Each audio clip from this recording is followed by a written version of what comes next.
And if any Eagles fan today, tomorrow, the whole summer tells you, oh, we got rid of a lot of pieces on defense. I don't know how we're going to do. Let's go get a hoagie. Shut the hell up. You guys are going to be just fine. You're going to be just fine. Yeah, no, they'll be fine. And listen, they got the last pick in the first round, and there's going to be a lot of safety sitting. You know who's not fine? Me. Because all we sign is a punter, a long snapper, Kevontae Turpin. All we're doing is signing. Our special teams better be lights out next year because that's all we're signing. How we doing, everybody? Welcome back to another episode of the B Team. We got Mike over there. What's up, y'all? How we doing? There we go. Not gonna say it. How you doing, Kyle? Not gonna say it. I'm doing good. Doing good. A little bit of a waddle, but that's okay. Mike, big news. We got free agency. That was more of a shot at you. Big news. Free agency. Fields of Dreams. Fields of Dreams is coming to MetLife. Justin Fields is a Jet. He signed a 2-year, $40 million deal in free agency yesterday. Mike, go ahead. How you feeling? Sure. Give me the floor here. So I posted a reaction on the B Team story. It was very vague. You know, I didn't really get into detail, but I was definitely happy. So overall, the signing was very, very good. I am all for it. The fact that Fields really only had, or the Jets only had ties to Fields, showed something. Like, they weren't going out for Sam. They weren't going out for any other free agent, Danny Dimes or someone. I think he was the second best quarterback available, and I think they snagged it, and I think they killed it. I mean, besides Stafford and all them, it works out so well for them. Number one, I think the contract itself is perfect. I think $30 million guarantee, $20 million a year, that's fine. I mean, you're trying to attain that upside, and I think that is why they did it. He's 26 years old. 26 years old was 4-1, 4-2 before he got benched for Russ. I mean, look at Sam and Baker, dude. You had some trouble the first coming years. Obviously, Sam with the Jets, Baker with the Browns, made the playoffs. They both made it to the Panthers. Didn't turn out to be good. Then Baker goes to the Rams, doesn't do anything. Like, this is the same format here. And it's funny because that day, or that year where they drafted Zach Wilson, the Jets drafted Zach Wilson, Fields was drafted by the Bears, and I was pushing for Fields. I wanted Fields. That was the guy I wanted. Every other Jets fan wanted Zach Wilson for some unknown reason. Dude's ass. But overall, I love the move because now it gives us so much more leverage at 7, where we could either trade up for a Mason Graham, we can stay put for a guy like Ted McMillan, Tyler Warren. Those are my 3 guys who I think will attack now because we have to get receiver. That is a glaring hole of ours. No pun intended. Garrett Wilson needs help. You got to get him another weapon. Ted McMillan or Tyler Warren, if they are there, you have to go snag him. But, dude, you reunite the guys. Garrett Wilson, obviously, Justin Fields. It's a great play. It is a great play. Tight end, too. Huh? What do you mean? Oh, yeah. Tight end.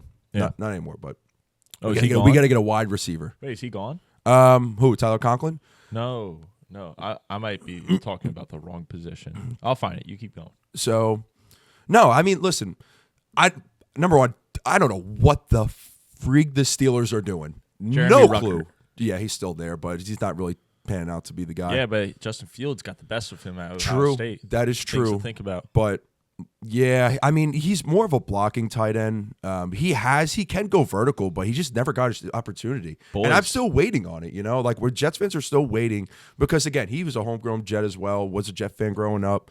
We're still waiting on that, but dude, it's going to be interesting to see how Tanner Engstrad is going to use Fields. I mean, I still think they're going to be a run-heavy team, but you got to use him in ways that you're going to use these other mobile quarterbacks. Like, honestly, it's kind of weird because, like, when I see Jalen Hurts in Fields, is that weird to say? I have very Jalen Hurts vibes from Justin Fields, and if Justin Fields could just get do what he can do. Run the ball. He's going to have to do more than Jalen, of course. Like, obviously, our run game isn't as dominant as the Birds. Our weapons aren't as dominant as the Birds. He's going to have to use more of his legs. He's going to have to throw a little bit more, take some risk, and that's fine. It's going to be a bumpy road. It's not going to be 11-6 type shit. It's going to be tough. There are going to be some stretches where we have some wins, and there's going to be stretches where we have some losses. But if we can see progress, and we could see that potentially he could be the quarterback of the future, this is why they did it. So I'm happy with the move. I think this was the right move to do. So, listen, if we were going into the draft with no quarterback, I'm nervous, and I don't want to waste picks trading up for a guy like Cam Ward, who's a great talent, and he's gonna be good in this league. But we need more than that. We need so many more pieces on offense. No one quarterback and nobody else is going to solve that. If they just got Cam Ward and didn't address anything else, and we're taking guys in the 6th and 7th round, that wasn't going to help our team. Getting Fields and now having the leverage at 7 is massive. Kudos to the new regime. They are starting out really hot. Really hot. And when you look at the ages of these players, I mean, you got Braylon Allen, 21, Olufashinu, 22, Breece Hall, 23, Garrett Wilson, 24. You got Sauce is 24, Will McDonald's 25, Fields is 26. And one thing about Fields is when you look at his averages over his 4 seasons that he's played more snaps than guys from comparable contracts. When they signed those contracts, comparable to them. And he's actually better than them. So you guys are getting a steal with getting Fields just because of the way he was brought up. I mean, he got screwed over in Chicago, and then Pittsburgh benched him when in reality they probably should have just kept playing him, and they probably would have had their quarterback of the future.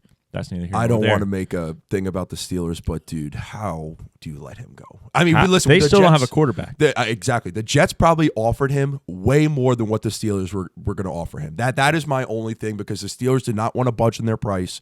I mean, what are they going to do now? I mean, we don't have to get into it because we could go all we can save that for next time. We gotta wait because we gotta see what they do at quarterback. I mean, Russie is still on the board. Russie's still on the board. You got Kirk Cousins out there. It's Aaron.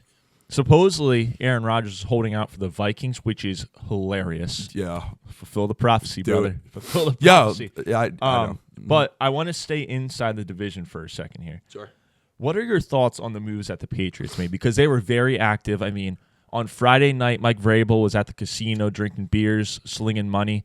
Come around to Sunday night, Monday morning, and that dude was just whipping cash around. Yeah, I honestly, I hate the Patriots. Everyone knows. Everyone most people do. Yeah, we all hate the Patriots, but I got to give them credit. They made a lot of good moves. I mean, everyone's going to be like, all the Eagles fans, Milt Williams, why is he getting this much? Again, like you're banking on upside at that point. You had 2 sacks in the Super Bowl. Obviously, wasn't a starter, but that D-line is so loaded, he's probably a starter on any other team in the league. So they get him. They get Rob Spillane. I think that's a big, big, big move. They brought in Matt Collins, I believe. There was another Morgan Moses. They got Morgan Moses from the Jets and missing one. There was another one that they made. Carlton Davis. There you go. Spillane. No, Yeah. they have Joshua Dobbs. Joshua Dobbs. Yep, they addressed a lot of the positions that were very crucial, especially on defense, like linebacker. They got a cornerback now. They have a nice D tackle. I like how they spent their money. I like the contracts they gave out.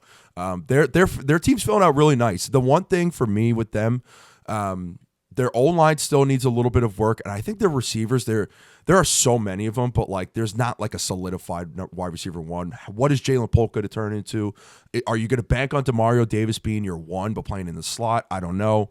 But to build out, because again, all those contracts that they did were about 3 years. There might have been like one-year deal. I think it was Morgan and Hooper. And Austin Hooper. Yeah, he was on it anyways. Yeah. But no, I really like the way that they're approaching. I think they have so much cap space anyways. Why don't you just go shell out some money and bring some guys in? You have them on 3-year deals. You're gonna help out Drake May. So no, I like what they've done. Smart. I think what they've done is smart. They still have cap left over and really good, like, friendly deals, in my opinion. So, yeah. Now, one question I have for you about the Patriots is, do you think that they overspent? That was one of the arguments that a lot of other fans were saying. Is it possible to overspend in free agency? Because you look at some of these teams, like let's say the Cowboys. They didn't spend shit. All they did was sign a bunch of special teams guys to new contracts. We got a long snapper punter. We don't have to get into it. But is it possible to overspend when you look at some of these teams that aren't spending, like the Bengals? You have the Dallas Cowboys, who are teams that are supposed to be competing for championships, and they're not spending anything with all the cap space that they have. I mean, I think nowadays in this new era of football, you kind of have to overspend because a lot of these guys that are available are needs. Like it's not like you might be signing these guys 1 year, $3 million for depth. But there are a lot of starting caliber guys out there, and it's a free-for-all. I feel like you need to go out there and you got to go spend. And what the Patriots are doing, I think, is working for them. When again, they have so much cap space. It's different if it was like us or you guys, where the cap space is, okay, 40, 50 million, but they had like 124 million. Yeah, shell out some money. But I will say a lot of them don't really work out at times. Like, again, you're banking on someone who's been through the system, has been on different teams, has worked out for some, has not worked out for others. So you're taking a gamble, but hey, if you do your research and you like how he fits in your scheme, different story. I don't think overspending is a bad thing. I mean, if you're using all of your cap in free agency, yeah, maybe that's a bad thing, but I think they managed it well. They probably spent, I don't know, around 50 to 60 million, if like roughly. Like, that's fine, dude. You still have half of your cap space to use, and you're going to keep building for Drake May. So no, I don't think it's a bad thing that they're overspending. I don't think they were at all, because again, you need these players. Like, look at the Bengals letting guys, like, all of these guys are getting new contracts. Look how much you're going to have to pay Jamar Chase now. Look how much, if Trey Hendrickson is staying there, look how much you're going to have to pay him. You got to get on this early. Same with the boys, man. Again, we don't have to get into them, but you got to get on this shit early, because the more you wait, the more the market's going to increase for these guys, and you're kind of setting yourself up for failure, you know? Yeah. No, I agree with you. And I'm on the side of there is no overspending. Yeah. Because if Micah Parsons got a deal, we have even more money. We should have been going out getting a wide receiver. There's so many options we could have gone with, and we did not. Linemen, anything. Literally, I would have taken anything. But let's move on. Big move that happened very early on Monday morning. Sam Darnold. So movement out of the Vikings quarterback office. We had Sam Darnold sent to the Seattle Seahawks, 3 years, $100.5 million. And then Danny Dimes to the Colts on a 1 year, $14 million. He'll be making 3 times more than AR this season. Mike, how do you feel about the Sam Darnold move? Because I think a lot of people are excited to see him. A lot of people are excited to see what this Seattle team can do. But one thing that the Vikings fans keep bringing up is when you look at the weapons that he had in Minnesota, it does not compare to what he has in Seattle right now, especially with DK leaving and Tyler Lockett being released. I actually agree with that, though. Like, I'm actually with Minnesota fans because, regardless, happy for Sam. I think he deserves it. I mean, we've talked about this. What are they going to do?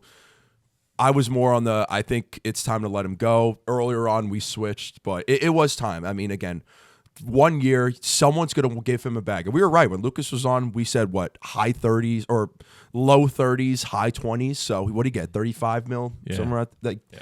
I mean, hey, listen, he's a damn good quarterback. And 37 and a half a year. That's great for Seattle. Like, I think it's great, but they got to make moves. That's my only thing. They don't have the weapons like the Vikings. They don't have the perimeter guys like the Vikings do. Yes, they have JSN, but you're gonna ride out JSN and Jake Bobo and God knows who else, Noah Fant. Like, they got to make moves if they want to be the same exact. If they want Sam to be the same replica of what he was in Minnesota, they have to go get more players. They got to go get a tight end. They got to have a better line. The line is getting better. They signed Josh Cooks, I believe his name is. They brought him in for Josh Jones, low deal. Don't know if he's going to be a starter immediately, but it was very strange. Like, it's a very strange move for Seattle, in my opinion, because it's such a short-term deal for so much. Like, they need to really go out and start getting guys. Like, I was expecting, once I saw that deal, I was expecting them to start shelling out money immediately to give him some help. You can't ride that offense on Kenneth Walker and JSN. That's all they have. And Sam, you're not going to get the same Sam if that's the case. You have to at least replicate the offensive line, the scheme, the vertical plays. Like, you have to let Sam throw downfield, and it can't just be to JSN and Noah Fant. I'm sorry. You got to get more guys in there, and I think they'll be fine. I think it was the right idea. I think they maybe overspent a little bit, if that makes sense. Like, I think they could have handled a better deal, but depends on what they do, man. I think it's good for Sam. I think Sam in Seattle will work. I think their defense is on the come up, but they got to get offensive pieces around him, 100%. Yeah, definitely. But when you look at this division, I mean, the Cardinals, they have not been very convincing. The Rams will probably be decent next year, but who knows? They're losing Cooper Kupp, even though they just shelled out money for Devontae. That makes no sense to me. And then the 49ers are disassembling, which we're going to get into shortly. So Seattle might be looking at this. You know, they don't have to be the best team on paper right now. I like they that. just got to figure out throughout the season how to be the best team in that division and then take that into the playoffs. Yeah. Which you have Kenneth Walker, he can run all over a defense. You have JSN, he's going to get his. Oh yeah. All Sam Darnold has to do is make sure he feeds those guys, and Lucas even said it, you can turn over a wide receiver room. This draft has so many wide receivers. 100%. We talked about it on Monday's show. They could go get someone to, he doesn't have to be great week 1, week 2, week 3, but, mid-season, he's got to be turning it on being a pro. Like, I see them, I think Amari Cooper, and look at Amari Cooper, Stephon Diggs. I think Amari Cooper would fit Cup. well. Cooper Kupp, another one. Like, I don't know if Diggs would be the trade for it. But. Yeah, I don't think Diggs would be a good fit for them. I just don't see it happening. I think Amari Cooper would be. You're going to get him on a low deal. You'll probably pay, I don't know, $10 to $12 million a year for him. And you should. I mean, why not? Like, because you need to bring in some help for Sam. Like, Sam cannot operate with one receiver only. And again, you have to fit the offense has to fit him.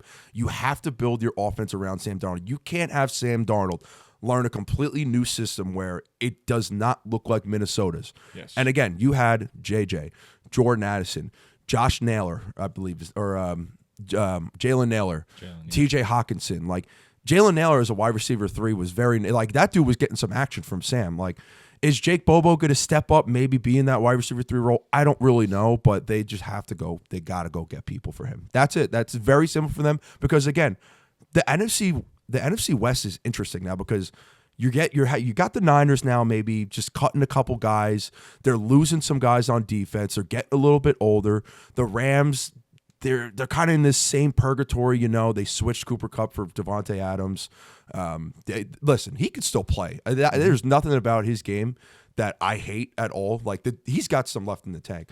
And then the Cardinals, they're not a threat. Let's be real here. Yes, they got players, but they're not a threat. Yeah, they can make a move. Seattle.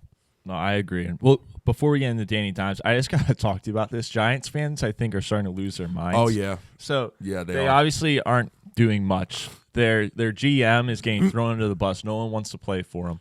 And this cracked me up yesterday. This Giants fan tweets out, "No Rodgers and Adams. That's fine. I'm more than okay with Cam Ward, Russell Wilson, Stephon Diggs," and posted this picture. Oh, Cam Ward. My God, dude, why? I don't understand this move. Why are you giving Darius Slayton that much money? They could have given it to Saquon last year. Why? I'm sorry. Like, he caught the last touchdown Eli Manning ever threw. Think about that. Why is Darius Slayton getting? Listen, he was going to get around $12 million. But for the Giants to bring him back on that deal, like, okay, you're bringing back a guy who's familiar with the system and everything. But, dude, 12 mil. I mean, I know it doesn't seem like a lot, but, like, you could have easily shipped off of him. In fact, what has he really done? Like, is he really that much of an impact on that offense? Maybe I'm just a Darius Slayton hater. I don't see why he should be getting a deal like that. Seriously. You could have moved off of him and saved so much money on that.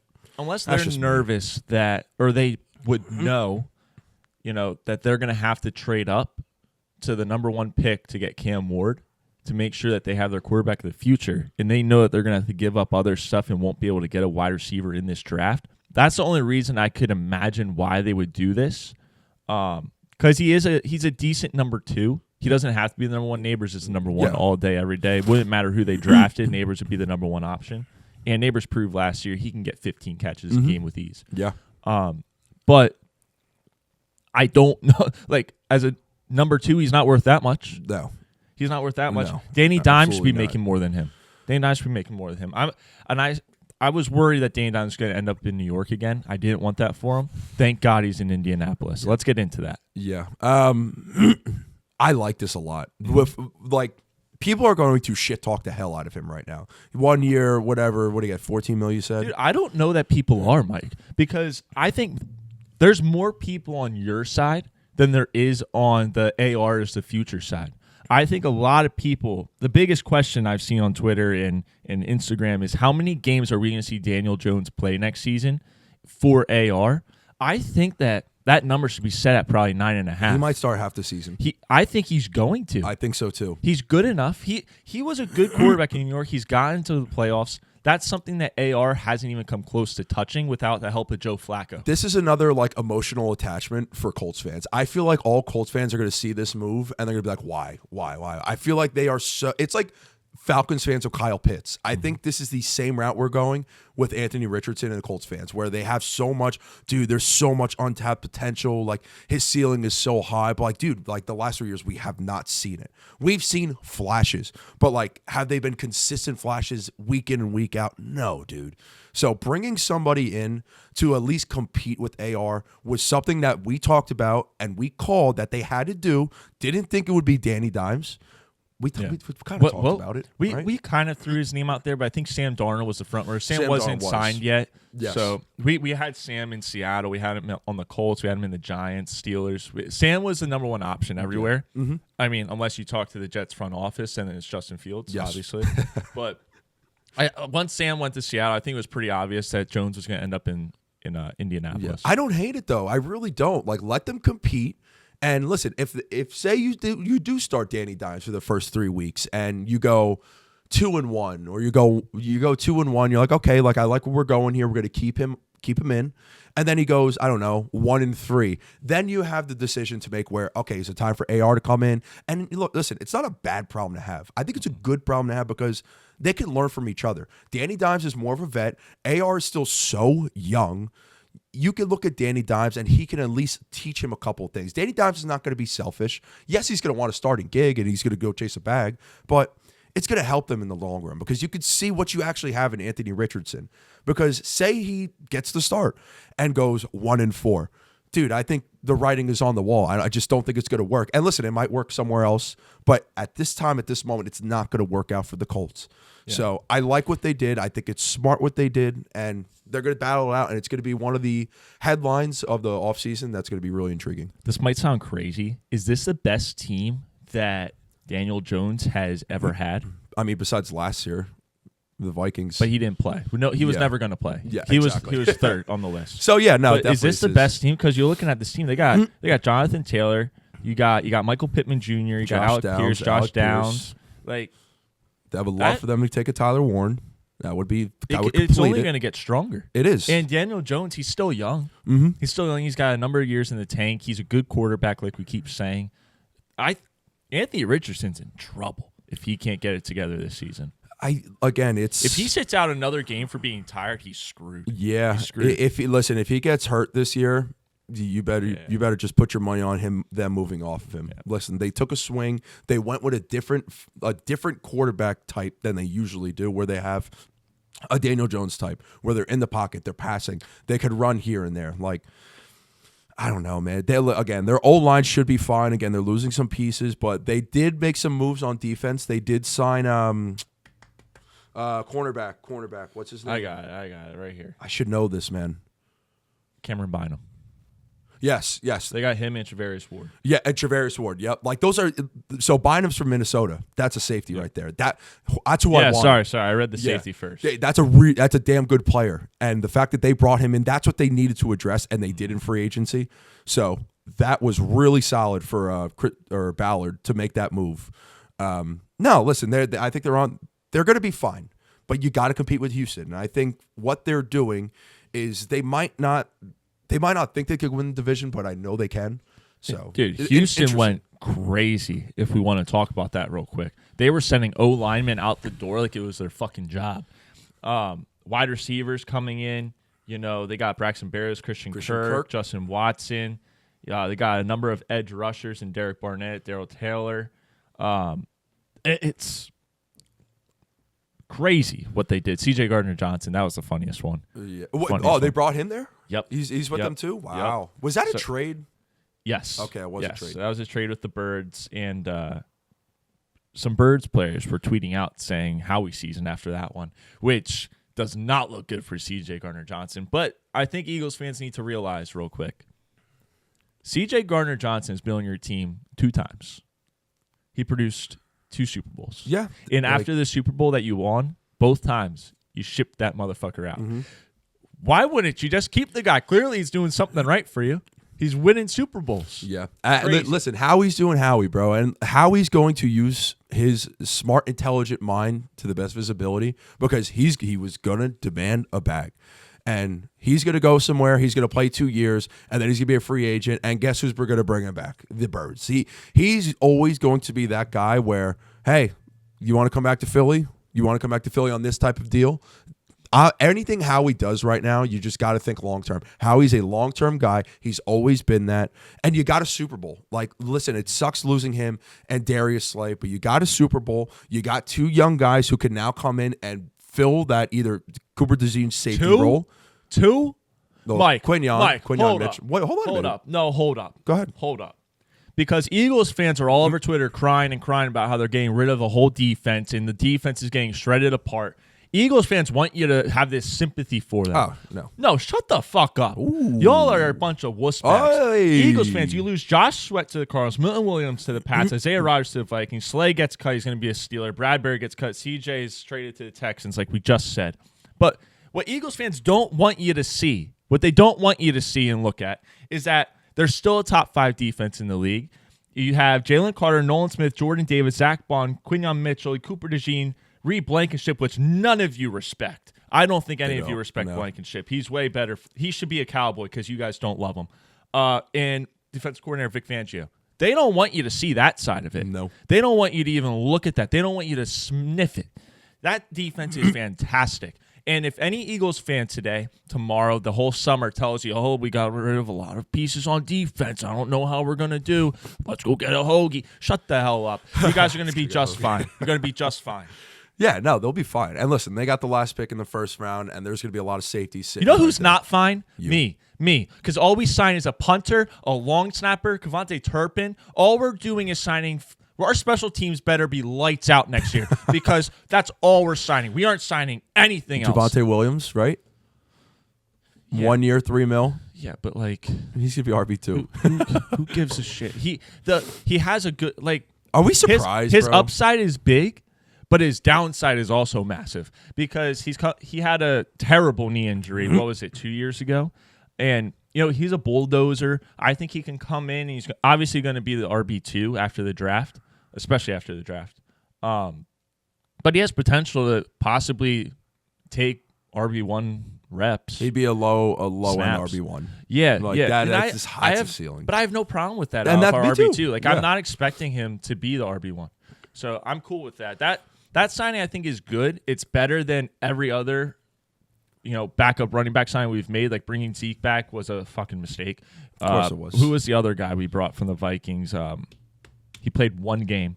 For running back? He played in the 49ers game when Rico had surprise flu. Ty Chandler? I don't know. Doesn't matter. Doesn't matter because he We'll sucked. probably forget He him sucked. saying- This was the best signing Jerry's done at running back in a couple of years for a running back team. I mean, I'm not surprised though. Listen, Jerry was going to sit back and just watch and not do a damn thing. Like the worst. it's the worst. as a Cowboys fan, I would be so sick and tired of this dude. Like I'm sick for you because it's so hard to see. But I don't hate the extensions and the signings that we made because they're all good players. No, for sure. You're not going to find someone better than a bunch of these guys. Like Osa was a massive signing. Yeah. That should not go under the table. No. Like, we got that done. We got him on $80 million contract. Solomon Thomas. I thought that was a decent CJ signing. Goodwin, I like that guy. Marquise Bell, he's a beast. I like him. And especially because we just lost Jordan Lewis. Today's show, you know who it's brought to you by. Let the people know. Mesa Modern Mexican. That was incredible. Mesa Modern Mexican over in the heart of Eastern Pennsylvania, right off the circle. We were there this weekend. Mike was slinging drinks. I was. We were walking through the streets for the St. Patrick's Day. I'm Pub blanking crawl. on pub crawl. There you go. Pub crawl. That's the name of it. The St. Patrick's Day pub crawl over in Eastern PA. This is crazy. Mesa Modern Mexican. Great place. Go over there, get your entrees, 10% off. It's right here. It was over there the whole show, but it's right here right now. 10% off your entrees. Get over there. Let's make it happen. Mesa Modern Mexican. We clear up all this space. Dak restructures, CD restructures. We got 50 to 60 mil in the bank. You know, you sign Micah, all of a sudden that probably shoots up to around 90 to 100. You know, what do we do? Nothing. Do they take a quarterback in the draft late? Yes. Who- Have to. They take who should they take? Dude, it sucks because if you told me 2 months ago that Jackson Dart would be considered a top 10 pick, I would have thought you're crazy. I would have thought the Cowboys could get him in like the 4th or 5th round, and that's just not the case anymore. I could see a Kyle McCord because when you Day 2 is the day. when you look at the Cowboys now, you know Dak isn't as willing to be mobile as he once was after all these injuries and stuff. And then Cooper Rush, not very mobile. So when you look at this offense, I think that Kyle McCord, who I'm not saying he's not mobile, but he's more of a pocket passer. I think Kyle McCord would fit and be able to learn under Dak now, and it would really help his game. And he could slide right into that offense should Dak go down or, you know, at the end of Dak's contract if they decide to move on. You know what my thing with Jerry is? I feel like his timing with these signings has been atrocious. Atrocious. It's been so bad where you're going to sign some of these guys and then you're going to have guys like Trayvon Diggs and Deron Bland begging for a bag. And, like, what are you going to do? Oh, no. Trayvon Diggs is he's out. He's out. He should We're moving on from him. He hasn't played in 2 seasons. Deron Bland, It's though. not worth it. Bland's Deron a Bland. beast. Again, like, you're going to have to give him the bag after you're shelling out a bag this year. Like, I felt like Jerry's timing just has not been good. And I think that's what's kind of hurting the Cowboys. Like, they need – I don't even know, man. But I maybe feel that's for my man's. like there's still For a my man's long Muller. way to go. It's March 12th. You know, there's still There is. time for Jerry. Like we talked about it the other day. There's so much talent now across the nation, whether it's in college, whether it's, you know, in the league. There's so much talent. You know, yeah, you want to see those big names signed. Of course you do. But at the same time, like sometimes those big names, they get those contracts and all of a sudden they suck. Yeah. So maybe they have different options that they're working on. Maybe they see in the draft that, you know, they can fill these holes, these glory holes that he's always talking about with some good players. So I'm gonna trust in Jerry for now. Like I always say, if Jerry is not fussed about this, I'm not gonna be fussed about this because why am I gonna upset myself when the GM doesn't give a shit either? No expectations, no disappointments. Yeah, exactly. It's like the Jets franchise for years. But now you have Justin Fields, who is the anointed by God quarterback, I'm according excited, to man. his Colt. I'm so excited. All right, let's move on. Let's go. All right, we got to talk about the 49ers here Sure. because they essentially they disassembled that team. You know, they traded Debo. They cut, dude. Go ahead. List them all off. I couldn't believe that. And then Leonard Floyd, Javon Hargrave, they got Malik Collins out of there, left in free agency. You got Dre Greenwald, Javarius Ward, all gone. Talanoa Hufanga, Yep. Aaron Banks, Jalen Moore, Elijah Mitchell, and Josh Dobbs. Yeah, which doesn't really matter, but it's blowout time. Yeah. They're blowing it up. But They I are. saw Micah Parsons, and he made a good point. You know, they've been riding this wave of For so having long. the last pick in the draft as their quarterback. He was making like $750K a year. Mm-hmm. You know, so much money was available to give out to these guys, and it's just not available anymore. He's going to get signed. He's been good. He went to a Super Bowl. And, you know, when he gets signed, there's going to be a lot less money. Look at the Cowboys. Look at Seattle's going to be going through it for the next 4 years. Yep. It's a tough position to be in, but one thing that they still will always have is Kyle Shanahan. Mm-hmm. And Yes. that dude's mind and the way he can coach a team. You know, you still have I will die on this hill. McCaffrey still got another year in him. I think do he's too. still got one more year in him, one more very, very good year where he could be the leading rusher. The defense, I think the defense will still be good because they have Salah back there, right? I have that correct. Yep. Yeah. They got so Salah I think as long as he gets his juice back, that defense will be okay. Bro. It's just an interesting situation. We got to see who they pick up and where they fill all these. Well, I'll tell you who these they voids. picked up, and I don't know why they're dishing out this money to him. Javon Kinlaw back to I did see that. My God, dude. He was a second stringer for the Jets and didn't do a single thing. They gave him so much money. That's going to bite them in the ass. I think that dude is done with football. I think he chased the bag. He's going to do and that's it. They take a step back. I 100% think they take a step back. I love Kyle Shanahan to death. I would kill for him as a head coach. But when you lose so many players, you're going to be so young now. You're going to have some veterans at the key positions like left tackle, running back. You're going to have Ayuk there still. But the defense has completely flipped. That defense looks way different than what we are used to seeing. They need to address it. Because, I mean, again, you got Fred Warner, but still, they're such a weird – I don't know what to expect. They're going to be like not – like the team, the Saints, but how we look at them is what are we going to expect from this Niners team? Because they're going to go out and play some team, get spanked, and then they're going to go out and spank some team like us. So going to be a wild card of a team to bet for. So yeah, no, I that's what I'm about to get into here. So when I read off their offense, I just want you to give me like a one-word answer. Sure. Brock Purdy, Christian McCaffrey, Brandon Ayuk, Juwan Jennings, Ricky Pearsall, George Kittle, Trent Williams, Ben Barch, Jake Brendel, Dominic Pooney, Colton McKivitz. That's their offense going into next year right now. Name-wise, it sounds fantastic. Average? Yeah. Average. Yeah. This is the ideal O-line, by the way. Let me read that off to you again. Trent Williams, Ben Barch, Jake Brendel, Dominic Pooney, Colton McKivitz. You got the Hawaiian and Pooney, and then you got Jake Brendel, sounds like a center, straight out of Oklahoma. And then you got Ben Barch, probably from Iowa. Mm-hmm. Trent Williams, dog. Yeah. And then you got Colton McKivitz on the other side. Just fundamentally sound out of Ohio. Listen, they could be good, but I don't know. What is McCaffrey going to look like? What are these receivers going to step up? Are guys like Ayuk not going to be a diva? Is Ricky Pearsall not going to get shot, and is he going to stay on the field? Like, what is going to happen? What's going to happen with this team? I think their defense, I don't know. Maybe I'm kind of underselling them. Maybe they are going to be good. Maybe because they have Kittle and they have Brock Purdy there and McCaffrey and Trent Williams Fred Warner's going to Nick Bosa. Like they still have some good. They still got some good players on the team. Nick McLeod. Yeah, good back. McLeod's good. I don't know. I don't know. But again, I just don't know. I don't know. They have Kyle Shanahan. That's why I can't say they're going to be bad. Yeah. I think they take a slight step back, but I don't think they're a favorite to win the NFC. I don't think at all. Not even close. All right, so one big, I guess it was big because of the name, and the team. D-Hop is now a Raven. I'm not impressed with this because of this reason. Have you realized that the Ravens have become a retirement home for wide receivers? Yep. I believe they had Deshaun Jackson, Des Bryant at one point. Nelson Aguilar.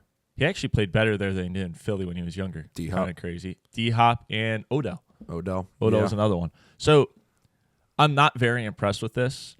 Their only way of helping Lamar Jackson is getting a name that's been washed for 5+ years. That's a stretch. 2+ years. And they're just like, here you go, Lamar. Look at that name. And they write it down on a piece of paper. They don't tell him how old he is, how fast he can still run, if he's able to get separation. And then Lamar, we get out there. They look at his highlight tape. And it's just a Derrick Henry. Yeah. Yeah. So they're like, oh, dude, this dude's a stud. We got it from $6 million a year? Wow. Yeah. They show him like New York Giants, Odell. Like that dude made that catch on the Cowboys. Sorry, low shot there. I thought you were talking about low blow. I thought you were talking about Dez, so that was a low blow. Oh, such a low blow. No, I'm not very impressed with that. I thought the Ravens were going to do more in free agency in terms of getting them weapons, just because, draft-wise, I think they've been okay, but they're in such a win-now mode, and their team is so good already. I thought they were one very good wide receiver away, and I guess D-Hop is good, but he's also, I don't know if he can run. It's a good veteran presence to have. I like it based off, Him and probably a good race right now. Wow. Oh, my God, that's funny. That is so fucked up, son. That is... Do we have to bleep that? I don't think he listens to the show, but, real ones will know, hence... me and you only. But I could see them going for I actually don't mind the move because you at least have stability at a wide receiver 3. Again, they're not if him and Lamar could just get on the same page, I think it's gonna pay dividends for them because he's gonna get that 3rd and 5 catch. He's gonna gain the 3 to 4 yards on a short second down. So I don't mind it, but I think what they should do in the draft is attack another receiver. I think they go for a guy like Isaiah Bond, maybe a bigger guy like Royals from Utah State. If they want to spend that early in the draft, but they're gonna get another receiver to pair up with Zay Flowers. And it's not going to be D-Hop as wide receiver too. So you got to at least give them some weapons, and I think they're going to be fine. I mean, I think their defense is top of the league. They're gonna keep getting guys on defense as well. They did just lose Brandon Stevens to the Jets, and this is maybe the one move I'm not happy about because apparently Ravens fans despise this man, and we gave him 3 years, I think $36 million. And Ravens fans are like, thank God.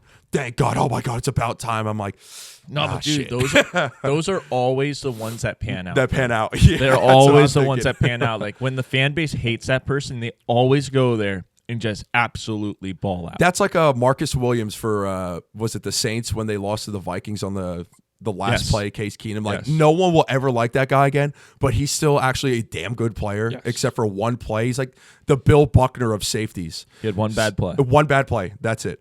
But it was very strange that seeing that the Jets that was their second move after Fields was a $36 million deal for some cornerback I've never heard of. Gotta get number 2 in there. He is our number 2. He is our number 2 cornerback now. Yeah. So no, I was being serious. Like, yeah, you got number 2 in there. Sauce can't cover everybody. He can't. That's all done now. So now their defense it's still it's not where I want it to be. We re-signed Jamie Sherwood, absolutely massive move. That was a great contract that they got. I think they paid him $15 million. Dude's a baller. Dude, number 44, baller, CJ Mosley type. Homegrown. I love how you added number 44 in there. Just so you know when you're watching. Just so you know when you're watching. He's number 44. Number 44, dude. He flies around the field, dude. Because CJ's probably going to get cut. They're not going to pay him the rest of his contract. It's not going to work out. He's too old now. But real quick, I just want to touch on the Giants here. I've been thinking. Go for it. Now, since them and the Steelers are probably the only ones left that are kind of in the contention for a quarterback, whether it be in free agency, probably in free agency and the draft, of course, for the Giants' sake.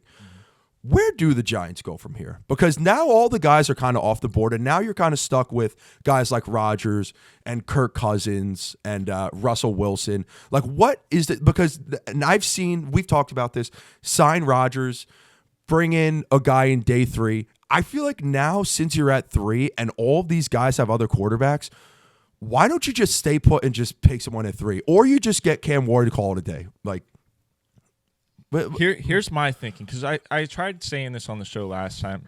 They're screwing Dable. They're putting him in an impossible position. The GM needs to go. That's number 1. Yeah, that's not going to happen. Or maybe during the year. You go get Cam Ward, instant starter. You try and keep Drew Lock. You already have Tommy DeVito. I think if you can keep that, get rid of Tim Boyle. Tim Boyle has ruined his show. Gone. He's ruined. Enjoy retirement, man. Good career. Bring in Cam Ward. You have Tyrone Tracy there. Good running back. Very good running back. He was probably the second best running back in the division last year. And then you have Malik Neighbors, Wan'Dale Robinson, not good. Darius Slayton, okay. Not good. I like Wan'Dale. Come on, don't give the Giants anything. You can't build them up too high. Sorry. Jalen Hyatt, what are they going to do with him? But that's something where, like, I feel like if you bring Cam Ward and he has this energy about him, where I think he could get the best out of some of these players because he's not going to be afraid to say something to him. He's not going to be afraid to call him out. And, we saw that in Miami, and I know that's a college locker room, college player. He's with his boys who he's out there with all the time. But this is it's a young team. It's a young team. Drew Lock, I think he would feed off that. Tyrone Tracy, young Malik Neighbors will love that. Him and Cam Ward being on the same page would be electric. I actually agree with you. I think where they're set because they are so young is that they can afford to grab someone because, again, we know that they're not – everyone knows, even Giants fans, they're not winning shit. Why not go get a guy and have for the future there? So yes, in terms of going into the playoffs and making maybe one win happen or going to Super Bowl, it's not going to happen this year. But I think I think it happens sooner than it would. I agree. If you go get Cam Ward. I think if you get Cam Ward this year and then you maybe, you build the defense up a little bit more in the offseason, maybe in the draft. I think that this team instantly makes the NFC East a 4-team division that you're actually afraid to play all 4 teams because Washington's going to be very good. They're old, but very good. They can pull off wins. That'd be nice. Dallas is going to be back. The Eagles are going to be coming back. It's a Dallas or Eagles division once again. And then the Giants, you get Cam Ward. All of a sudden, it makes you think. It makes you have to worry about them. You're not just showing up and beating the shit out of them. Yeah. Although the Eagles tend to lose them each year. I don't know, Mike. I don't know. True. I don't know. Birds fans, trouble in paradise. But I think that becomes a 4. What? They could even take Shador at 3 at this point. No, but I don't think that that doesn't make this a 4-team division. True. I think Cam Ward makes it a 4-team division. I think Shador would be good in 1 or 2 years. I don't think next year he's going to be. This is my thing. Why, are you in this position to trade up and get a quarterback? Are you willing to shell out valuable picks in the future to get Cam Ward? That's my thing. And listen, if they think that he's the guy, and Tennessee, maybe it's an actual decent deal where Tennessee maybe gets a future first and a second, or a second and something else, maybe a player, a conditional pick, then they do it. It really depends because we probably will see on draft day or maybe a couple days before where they do make that trade, and we'll see what the assets were given to Tennessee. But I wouldn't be shocked if they did it. I wouldn't be shocked. I think they're in a position where they can trade up because I just read you the offense. The O-line, yes. They need work. They need work there. Evan but I Neal's gonna think be gone. You can go into the draft. You can bring in other guys, and you can build that up. The defense, they got Chauncey Golston out of Dallas. They have names there. It's just, can these names produce? Mm-hmm. Can they produce? And I think they can. You're going into year 2 or 3 for some of these guys together. Get the quarterback. Mm-hmm. Your only thing you're missing is a quarterback. That's the only thing you've been missing for a few years. So when you did have him in Daniel Jones, you went to the playoffs. Let's not overlook that. They won a game. This team went to the playoffs and won a football game with Daniel Jones at quarterback. Mm-hmm. Go get yourself a quarterback. You finally have a wide receiver who can catch a ball, and he's a dog, not afraid to go into the media and be an asshole. Mm-hmm. Get the quarterback. Get this team the help it needs. But one last thing before we get out of here. Shout out to Zach Wilson. The kid's back, baby. 1 year, $6 million in sunny Miami. Yeah. Good for you, bud. Good for you. I'm happy for him. I'm happy for him because you know what? He's going to get to play a lot of games because there's no way Tua makes it through the season. That dude looked fat as hell on that boat. I don't know if you saw the video. I did see that. Yeah, I did. There's no way Tua's making it through the entire season healthy. Obviously, it has a number. Miami fans are going to be like, oh, it's all season. Of course. But I like the move for them, to be honest. Yeah. Again, that's another guy where he kind of had that Justin Fields route where not as bad. Obviously, when you're in the Jets, that scars you for life. But goes to Denver. I think what's big is that he was behind Bo Nix and he learned under Sean Payton. So I could see him honestly having a better trajectory. If he actually gets some starts, I actually could see him maybe being at his former self. Short, intermediate passes. He's going to have Reek, so he's going to be throwing downfield. Reek, Waddle. So I honestly like the move for them. They actually made a decent amount of moves. I'm actually impressed. I think Chris Greer still has to address the O-line in some ways. I know they made one big move. I forget who they signed, but it was a decent move, and I like it. But they got to load up on the O-line more. I think that is such a key position for them. If they take a tight end, that's fine. I mean, you have Jonnu. You probably have him for one more year unless he's begging for a deal. But they're gonna have to use this draft very, very smartly. They gotta hit on their picks. Absolutely. Intriguing. This was a very chaotic free agency, and I loved it. Very fun free agency. Yeah. And the fact that Twitter was down for the whole thing. Oh, yeah. It made it even better. I know. Made it even better. There was a lot of moves. There was a lot of dominoes that fell, and now we understand, especially when we talk to Lucas again, his mock is going to be so different. There are going to be so many less moving teams, in my opinion. I don't see the only teams I see trading up are the top 3. I see them maybe moving to 1, moving back to 2, moving back to 3. Besides that, I think everyone else stays put, and I think they start drafting people. And I think it's a very simple draft. It's interesting. A lot of the teams that got a quarterback now have the opportunity to just go BPA. This is a very good skill positional group draft class. You have a lot of good defensive players, edge rushers. You have decent old linemen that like the dude from Mizzou. I can't even say his name. Membu. I think it's Mambu. Like you're gonna have him go up high. You're gonna have the tight ends. You're gonna have the D tackles. Like you're gonna get a lot of good players, and people are gonna stay put unless someone really wants a Mason Graham or something. They're gonna stay put, and they're just gonna draft away, and it's gonna be fun. Yeah, so good stuff. Absolutely. Good stuff. That's free agency talk with me and Mike. Yep. We will be back next week with probably more moves, and we'll be back to the divisions starting next week, unless there's some craziness that goes down and we have to talk about. For sure. So, all right. Well, we'll see you guys. Like, follow, subscribe. Coming to Mesa.